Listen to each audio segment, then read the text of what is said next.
उन दिनों शायद स्कूल में था, जब प्रथम किताब मेरे हाथ में आई, पॉकेट बुक हिंदी में, वो किताब मैंने पढ़ी और पढ़ते ही मुझे लगा कि ये जो बातें हैं ये कुछ अलग है, तर्क है इन बातों में। फिर जब वो पहली किताब पढ़ी तो फिर सैकड़ों किताबें पढ़ी, उनके जैसा कोई भी नहीं। आज ऐसा हो नहीं सकता कि आप राजनीति में इंटरेस्टेड हो, पॉलिटिकल साइंस में इंटरेस्टेड हो, स्पिरिचुअलिटी में इंटरेस्टेड हो, इतिहास में इंटरेस्टेड हो और ओशो आपके रास्ते में ना आए। ऐसा हो नहीं सकता। आप धर्म को जानना चाहिए कि धर्म है क्या, और ओशो बीच में ना आए, ऐसा हो नहीं सकता। और ये जितने धर्मगुरु आपको नजर आते हैं ये सब पढ़ते हैं ओशो, नाम नहीं देते, बस नाम लेंगे तो पोल खुल जाएगी ना। हालांकि सब बातों से तो मैं भी सहमत हूं, और सहमत होना भी नहीं चाहिए, इससे कोई फर्क नहीं पड़ता। ओशो तो खुद अपनी बातों से सहमत नहीं थे, वो कब अपनी बात को काट देते। उनका काम था आपको उलझाए रखना ताकि आप खुद सोच सकें, क्लैरिटी आपके भीतर से आए। ये मेरी समझ है, मुझे ऐसा लगता है। उन्होंने अपनी ही कही बातें काट दी, वो जानबूझ के काटी, बड़ा इंटरेस्टिंग है। मेरे मित्र कहते हैं यार ओशो को क्या पढ़े क्या समझे, समझ भी नहीं आता। आज कुछ कहते हैं, कल कुछ कहते हैं, अपनी बात को काट देते हैं, क्या सही है क्या गलत, कुछ पल्ले नहीं पड़ता। अरे भाई, ऐसा ओशो ने जानबूझ के किया है। वो कोई आपको रेडीमेड सत्य नहीं पकड़ाना चाहते, अपना सत्य खुद ढूंढे, अपने विचार खुद निर्मित करें अपने तर्कों से। Clarity must come out of the confusion. Confusion is the truth thing, और ओशो ने काम किया है कंफ्यूज करने का, लेकिन क्लैरिटी आती है। ये मेरी समझ है ओशो के प्रति। एक कहावत है, जिस लाहौर नहीं बिठा वो जमे ही, यानी जिस बंदे ने, जिस व्यक्ति ने लाहौर देखा नहीं वो पैदा ही नहीं हुआ। इतनी महिमा हुआ करती होगी लाहौर की। मैंने ये कहा, जिस ओशो नहीं पढ़ा वो पढ़े ही, जिसने ओशो को पढ़ा नहीं कौन पढ़ा है, वो पढ़ा लिखा है ही नहीं। जैसा मैंने कहा ना कि ऐसा हो नहीं सकता कि आपको स्पिरिचुअलिटी के बारे में जानना हो, धर्म के बारे में जानना हो, आपको राजनीति के बारे में जानना हो, समाज विज्ञान के बारे में जानना हो, सामाजिकता के बारे में जानना हो, ओशो आपके रास्ते में ना आए, ऐसा नहीं हो सकता। आएंगे, मनोविज्ञान समझना हो वो आएंगे भी, आप उनकी बातों से सहमत हो ना, लेकिन बातें हैं जोरदार, हैं दमदार। वो ऐसे ऐसे तर्क दिए उन्होंने कि लगता है ऐसा कि बस यही सत्य है। फिर पता लगता है कि वो जो उन्होंने कहा कुछ समय बाद उन्होंने खुद ही बोल दी कि नहीं ऐसा नहीं, ऐसा है। और वो भी लगता है नहीं नहीं नहीं, आप जो कह रहे हैं वो सही है। कमाल। हालांकि मैंने खुद कई छोटे छोटे लेख लिखे फेसबुक पर ओशो के विचारों के खिलाफ, उनके कुछ जो उन्होंने काम किए उनके खिलाफ। असहमति मेरा अधिकार है, वो हर एक का अधिकार होना चाहिए, वो मजेदारी वाली बात है। बहुत से आर्टिकल लिखे ओशो की, बहुत सारी बातों के खिलाफ लिखे, जिनको ऐसा नहीं ऐसा करना चाहिए। तो 90 में ओशो गए इस दुनिया से, और दुनिया ने ठीक से ओशो को समझा मिस कर दी। खास करके भारत में वो पैदा हुए, भारत में रहे, लेकिन भारतीय तो सबसे ज्यादा मिस कर गए ओशो। उनके दाएं बाएं से निकल गए, और यह उनके जीवन काल में तो था ही। अगर आप उनके जीवन काल में जो उनके शिष्य थे वो तस्वीरें देखते हैं, वीडियोस देखते हैं, तो उसमें सारा जहान नजर आता है, काले पीले सब तरह के लोग नजर आते हैं। भारतीय कम नजर आते हैं, भारतीय मिस कर गए, और आज भी मिस कर रहे, पूरी दुनिया मिस कर रही है। मैंने कल परसों लिखा है कि धर्म की चर्चा हो, मनोविज्ञान की चर्चा हो, स्पिरिचुअलिटी की चर्चा हो, ओशो शिखर है। उनके द्वारा दी हुई चर्चाएं, वार्तालाप, प्रवचन शिखर है। सहमत होना असहमत होना दैट इज डिफरेंट चीज। जरूरी नहीं वो हर जगह सही हो, तो गलत हो सकते हैं, लेकिन फिर भी वो शिखर है। और इस्लाम मेरी नजर में, अगर ओशो शिखर है, सर्वोच्च है, तो इस्लाम मेरी नजर में इन मामलों में सबसे नीचे है। इस्लाम तो आपको अलाउ ही नहीं करता सोचने विचारने के लिए। आपको सोचना नहीं है, इस्लाम सोचने का काम है ही नहीं।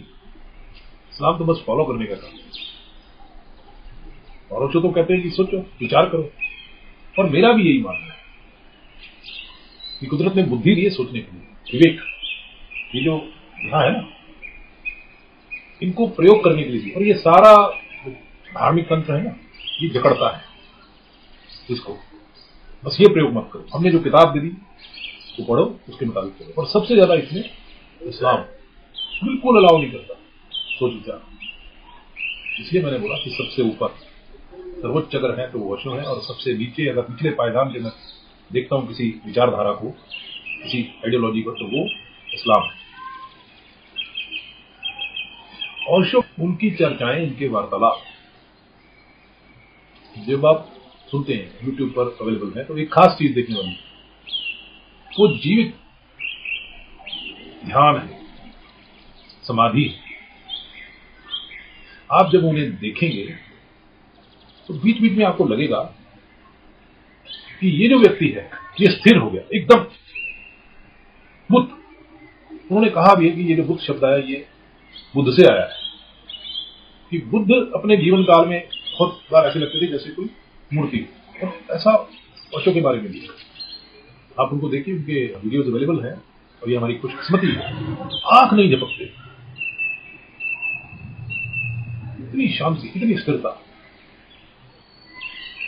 अक्सर हम सोच सकते हैं कि यार ये ध्यान पता नहीं कुछ होता है, समाधि कुछ होती है, नहीं होती। तो ओशो के ये जो वीडियोस मैं बता रहा हूं, ये प्रमाण है कि नहीं, समाधि कुछ होती है, ध्यान कुछ होता है। अमेरिका में ओरेगॉन नाम की एक जगह थी, जहां रजनीश्वरम बनाया। ये जो उनकी जो सोच थी, उनका जो चिंतन था, या उनका जो अवलोकन था कि दुनिया कैसी होनी चाहिए, ये तकरीबन 5 साल ये कम्यून वहां रहा। ये पूरा शहर था, अपनी सड़कें, अपने पुल। इसमें ये बड़ी बात मशहूर हुई थी कि भाई हीरो के गुरु हैं और इनके पास 96 रॉल्स रॉयस कार। हालांकि उन्होंने कहा ये मेरे किसी काम की नहीं है, ये कारें भी मैंने इसीलिए रखी है कि लोग अचंभित हों। इतना मुझे याद है, प्रतीश नंदी भारत से गए थे, इलस्ट्रेटेड वीकली उस समय आया करती थी, और उसके ये एडिटर थी। तो ये गए थे वहां अमेरिका, और इन्होंने ओशो का इंटरव्यू किया था। तो इसमें ये सवाल भी था, जहां तक मुझे याद आ रहा है, कि आपके पास कारें क्यों है, कारों का जिक्र था उस इंटरव्यू में। तो वाकई उनकी किस मतलब की थी वो कार, उनको क्या करना था उन कारों का? वो एक दिन चढ़ते थे, बस हो गया काम। उनका तो अपना शहर था, अपनी दुनिया, उनको किसको दिखाना था? लेकिन वो एक टूल था दुनिया को एकदम अचंभित करने के लिए, एकदम सोचने के लिए मजबूर करने के लिए। नहीं यार, ये कोई बात है, कोई व्यक्ति है, इतनी कारें, एक कार नहीं नसीब होती है, ये 96 सबसे महंगी कार है, सबसे बढ़िया कार है। वो कहते थे मैं 365 करूंगा। याद आ गया मुझे, 5 साल वो कम्यून रहा, फिर वो कम्यून ध्वस्त कर दिया गया, अमेरिकन गवर्नमेंट ने उनको अरेस्ट कर लिया, और उनके बड़े सारे चार्जेस लगे। वहां से वो निकल आए, बहुत सारे मुल्कों में वो घूमते रहे, किसी ने उनको एंट्री नहीं। भारत में आए वापसी, उनका कम्यून पहले से ही था यहाँ पूना में, तो वापसी उसी कम्यून में, उसी आश्रम जो था ना इनका पूना में, जहां आज भी है, फिर से स्थापित हो गए। और फिर ये ज्यादा साल जीवित रहे नहीं, शायद 4 या 5 साल जिंदा रहे होंगे। और उनका कहना यही था कि मेरे को थेलियम नाम का स्लो पॉइजन होता, जल्दी डिटेक्ट होता नहीं, वो दिया गया जब ये जेलों में घुमाया गया था, शायद 11 या 12 दिन। तो इन्होंने ये भी कहा कि मुझे ऐसी रेडिएशंस में से गुजारा गया कि मेरा सारा शरीर जो है वो अंदर से खत्म हो गया।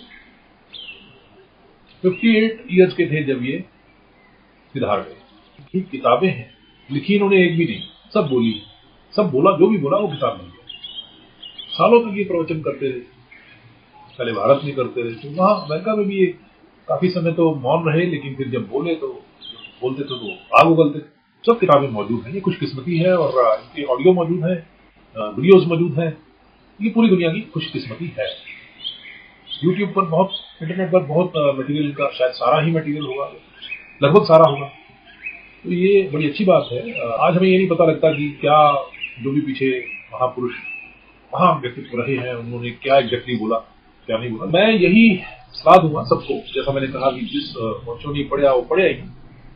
तो मेरा सब मित्रों को यही सलाह, भाई आप जो है ओशो से आपने कोई भी धारणा बना रखी हो, शायद आपको ये बताया गया कि Osho was a Guru of rich, या वो एक सेक्स गुरु थे, या जो भी धारणाएं थी उस समय बड़ा वंडर था। ऐसा नहीं है कि लोग बड़ा कोई इनसे सहमत थे।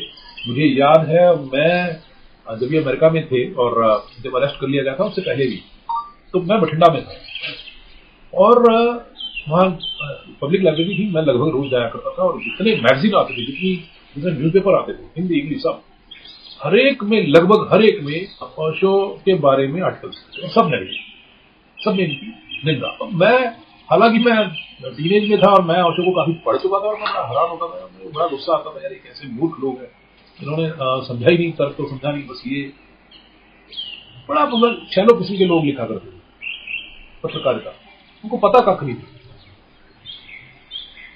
सेक्स गुरु है, अमीरों के गुरु, उनसे पूछा भी गया कि आप अमीरों के गुरु, उन्होंने जवाब दिया नहीं, आप गलत हो, I am not a Guru of the rich, I am Guru of the super rich. तो एक गरीब आदमी जिसको 2 दिन की रोटी नहीं मिलती, वो स्ट्रगल कर रहा है अपने खाने पीने के लिए, क्या क्या सोचेगा, कितना सोचेगा वो। अरली कोई ऐसा हो सकता है जो गुदड़ी का लाल हो, जो बहुत कोई चिंतक निकल आए, बहुत कोई उद्धत्व लिए हुए कोई व्यक्ति आ जाए गरीबी में से भी, लेकिन उन्होंने बोला इट्स नॉट अ रूल। जब तक आदमी समृद्ध नहीं होगा, पैसे से काम नहीं होगा, तो वो स्पिरिचुअलिटी छोड़ो, वो आर्ट ना समझ पाए। तो मैं भी सहमत हूँ इस बात से। फिर सेक्स के लिए उनको बोलता रहे जी सेक्स गुरु, सारी उन्हीं की बातें कि ये जो मुल्क है यहाँ वात्स्यायन हुए, मंदिरों में हमने जो है संभोग की मूर्तियां उकेरी हुई है, वही जो है भूभाग है और यहाँ पे इतना बवाल। वो कोई सेक्स मतलब पर्टिकुलरली सेक्स गुरु नहीं थे, और आप देखें कि सैकड़ों हजारों किताबें हैं जो उन्होंने बोला है, और उसमें ऐसा कहीं नहीं है कि आपको ये लगेगा जब आप पढ़ने चाहेंगे, पढ़ना चाहिए कि ये कोई व्यक्ति ऐसा था जो सेक्स से ऑब्सेस्ड था, ऐसा कतई नहीं। Sex was one subject, not only one subject. Sex पर भी बोले, वो दुनिया के तमाम विषयों पर बोले, बस ये था कि भाई ये कोई धर्म गुरु, सेक्स पर बोली क्यों है, ऐसा सब समाज था 30, 40, 50 साल पहले। अभी भी है, अभी भी आज कौन सा कोई, बोल ही रहा हूं आपको, बता ही रहा हूं कि आज कौन सा ओशो को कोई समझ लिया गया है। समझ लिया जाता तो आपको ये युद्ध नहीं नजर आता, क्या दुनिया बना दी, कैसी दुनिया बना दी। मुल्क लड़ रहे, कौमें लड़ रही, एटम बम चल जाए कोई पता नहीं। ओशो ने भी ये बोला कि इतना एटम बम बना लिया कि पता नहीं दुनिया को 7 बार तबाह कर दिया। ये तो हाल है, चेतावनियां दी थी उन्होंने। तो दुनिया में मैं तो ये समझता हूं कि जब ओशो जीवित थे तब जितना लिबरल ये दुनिया थी, आज नहीं। जितना कुछ वो बोल रहे ना, जितना ओपन वो, इतना खुला वो बोल रहे हैं, मुझे लगता है आज तो कतई कोई ना बोल पाए। जो अपना तथाकथित हिंदू समाज है इसकी तो बतिया भेड़ दी। हालांकि एकाध अटैक उनपे हुआ था, लेकिन फिर भी उनको बोलने दिया गया। आज तो पॉसिबल नहीं है, बहुत मुश्किल है इतना खुला बोलना। और इस्लाम की तो बात ही अलग थी, इस्लाम के बारे में तो न तब बोला जा सकता था ना बोला जा सकता। हालांकि ये जो तथाकथित हिंदू समाज है जो कट्टर हुआ, ये भी इस्लाम की वजह से ही हुआ, क्योंकि इसको जब मुकाबला करना है इस्लाम का, क्रिश्चियनिटी का और इस तरह की विचारधाराओं का, तो जिस तरह के वो इनको वैसा बनना पड़ रहा है मजबूरी, ये मेरा मानना है। तो दुनिया ओशो के समय में जैसी थी वैचारिक तौर पर, आज मुझे लगता है नीचे की। हालांकि इंटरनेट का बहुत फायदा भी हुआ है, सोशल मीडिया का बहुत फायदा हुआ है। आज विचार करने के लिए मटीरियल दुनिया के हर व्यक्ति के पास मौजूद है, चाहे वो गांव में एक क्लिक में मौजूद है, वीडियोज है, आर्टिकल्स हैं, किताबें हैं।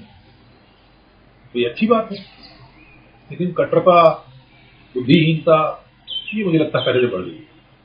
तो इसके पीछे भी मुख्य कारण मुझे लगता है कि इस्लाम ही। हालांकि ऐसा नहीं है कि इस्लाम इकलौता एकमात्र कारण है, और भी कारण है, लेकिन एक कारण, बड़ा कारण इस्लाम है।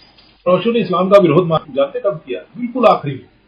उनको अलग अलग तरह, अलग अलग जो इस्लामिक लोग हैं वो उनको कुरान देते थे, इस पे भी बोले, तो एक आध बार बोला उन्होंने, लेकिन वो हाफ हार्टेडली बोला हुआ लगता है। तो एंड में आखिरी में उन्होंने बोला इस्लाम के खिलाफ, बड़ा खतरनाक शब्द है जो उन्होंने बोला। थोड़ा सा बोला लेकिन बड़ा कैड़ा बोला, बड़ा कड़वा बोला। और ऐसा क्यों?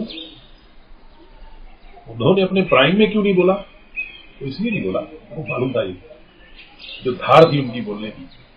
अगर वो इस्लाम के बारे में भी बोलते ना, तो वो फिर बस किसी और के बारे में नहीं बोलता, उनका काम आधा अधूरा ही रह जाता। जो जो दान वो इस दुनिया को देना चाहते थे वो नहीं दे पाते। तो उन्होंने जितना दान इस दुनिया को देना था वो दे चुके थे। जो कुछ वो इस दुनिया को सिखाना चाहते थे वो कर चुके थे। उनको लगभग जब पता था कि भाई बस अब ये आखिरी वक्त है, तब वो जाके कुरान पे उन्होंने तो भी कुछ खास नहीं टीका टिप्पणी ही की। ओशो जैसा व्यक्तित्व रेयर है। फिर से मैं ये डिस्क्लेमर देना चाहता हूं कि आप ओशो को पढ़े सुने तो ये मत समझें कि नहीं हर बात उनकी सही ही होगी, नहीं। चाहे ओशो भी क्यों ना हो और कितने ही बड़े व्यक्तित्व हों, लेकिन आप उनकी बात को सुने, समझे और बुद्धि अपनी प्रयोग करें। जिस लाहौर में डिठा वो जमे ही, और जिस ओशो नहीं पढ़ा वो पढ़े ही। तो अब आप ओशो को जरूर सुने, जरूर पढ़ें, लेकिन अपनी आंखें खोल कर रखें और अपनी बुद्धि भी खोल कर रखें, और जो भी धारणाएं आपने बनानी है सोच विचार कर अपनी खुद की बनाएं।